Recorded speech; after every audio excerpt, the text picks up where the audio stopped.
सिंध के सीनियर वजीर शर्जील इनाम मेमन ने कहा कि एमकेएम आज भी अवामी मैंडेट की बजाय शॉर्टकट सियासत पर यकीन रखती है। वफाकी मुदाखलत को सियासी दबाव के लिए इस्तेमाल करना एमकेएम की सियासी ब्लैकमेलिंग है। एमकेएम अवाम का एतमाद खो चुकी और इक़्तिदार की तलाश में है। रहनुमा एमकेएम डॉक्टर फारूक सत्तार की प्रेस कॉन्फ्रेंस पर रद्द-ए-अमल में शर्जील इनाम मेमन ने कहा कि कराची के वसाइल को सियासी सौदेबाजी का जरिया नहीं बनाना चाहिए।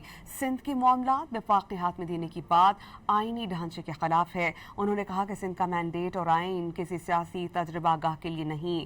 पीपल्स पार्टी को सिंध के अवाम ने वाज़ेह मैंडेट दिया। सिंध के सीनियर वजीर शर्जील इनाम मेमन ने कहा कि एमकेएम आज भी अवामी मैंडेट की बजाय शॉर्टकट सियासत पर यकीन रखती है। वफाकी मुदाखलत को सियासी दबाव के लिए इस्तेमाल करना एमकेएम की सियासी ब्लैकमेलिंग है। एमकेएम अवाम का एतमाद खो चुकी और इक़्तिदार की तलाश में है। रहनुमा एमकेएम डॉक्टर फारूक सत्तार की प्रेस कॉन्फ्रेंस पर रद्द-ए-अमल में शर्जील इनाम मेमन ने कहा कि कराची के वसाइल को सियासी सौदेबाजी का जरिया नहीं बनाना चाहिए।